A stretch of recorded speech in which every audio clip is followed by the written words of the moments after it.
AP పోలీసులు గాలింపు నేపథ్యంలో వివాదాస్పద దర్శకుడు రామ్ గోపాల్ వర్మ ఓ వీడియోను విడుదల చేశారు. కేసులకు తానేమీ భయపడటం లేదని తెలిపారు.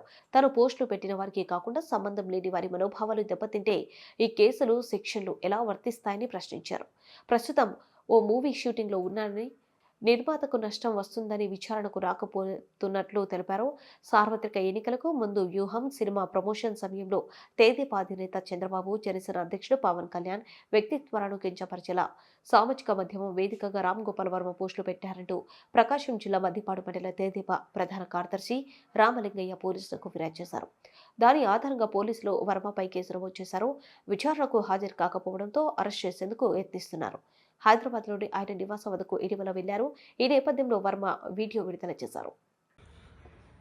ఎక్స్ట్రీమ్లీ సారీ టు డిసప్పాయింట్ అంటే ఇప్పుడు ఉనికిపోతున్నాను, మంచం కింద కూర్చొని ఏడుస్తున్నాను అని అందరూ what ever the media speculating, వాళ్ళందరికీ చిన్న డిసప్పాయింట్మెంట్గా ఉండొచ్చు వీడియో.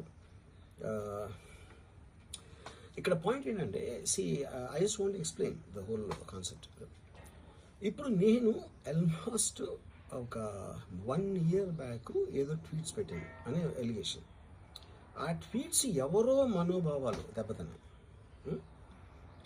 ఇక్కడ విచిత్రం ఏంటంటే 1 year బ్యాక్ పెట్టిన ట్వీట్స్ 4 డిఫరెంట్ ప్లేసెస్లో, 4 డిఫరెంట్ జ్యూరిస్డిక్షన్స్లో నలుగురికి ఒకే 3-4 రోజుల వ్యవధిలో వాళ్ళ మనోభావాలు దెబ్బతిన్నాయి.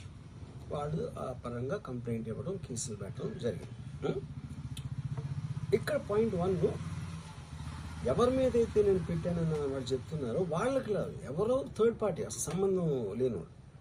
సో ఆ కాంటెక్స్లో అసలు ఈ కేసు ఎలాగా, ఈ సెక్షన్స్ ఎలా వర్తిస్తాయి అనేది అప్పుడు ఆబ్వియస్గా నాకు వచ్చే అనుమానం కానీ, నాకు కానీ, నా మనుషులు కానీ, ఇది ఒక పర్సిక్యూషన్ చేయటానికి ఒక పద్ధతి ప్రకారం ఉన్న ఎలోబుల్ లాస్ని వాడుతున్నారా, లేకపోతే ఇప్పుడు వరల్డ్ ఓవర్ ఒక ఫినామినా ఏం జరుగుతుందంటే, పొలిటికల్ పార్టీస్ వాళ్ళు they are weaponizing the systems of the police. అది అమెరికాలో జరుగుతుంది, యూరోప్లో జరుగుతుంది, ఇక్కడ కూడా జరుగుతుంది.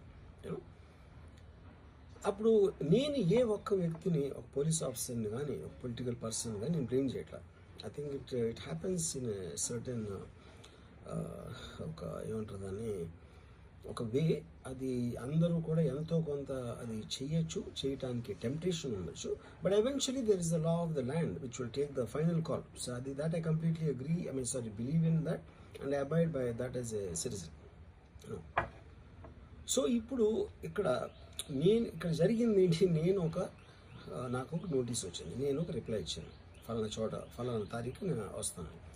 అప్పటికి నాకు జరుగుతున్న పని ఒక ఆన్గోయింగ్ స్కెడ్యూల్ ఉంది కాబట్టి, నాకు ఫిల్మ్ వర్క్ ఉంది కాబట్టి అవ్వలేదు. అండ్ ఇట్ ఈస్ వేరే ప్రొడ్యూసర్కి చేస్తాను, ఆ ప్రొడ్యూసర్కి నష్టం వస్తుంది కాబట్టి నేను మళ్ళీ టైం అడిగాను. ఇదేంటి కేసు, ఇదేం అర్జెంట్ కేసు అంటే 1 year తర్వాత ట్వీట్ చూసిన అతనికి 1 weekలో అన్నీ అయిపోవాలనేది ఏమన్నా మీనింగ్ ఉంటుంది అసలు దానికి? So which basically means it is being done for purposes other than the urgency of the case. ఇప్పుడు అర్జెన్సీ ఆఫ్ ద కేస్ అంటే మీరు మర్డర్లు ఇన్ని జరిగి సంవత్సరాలు తీసుకుని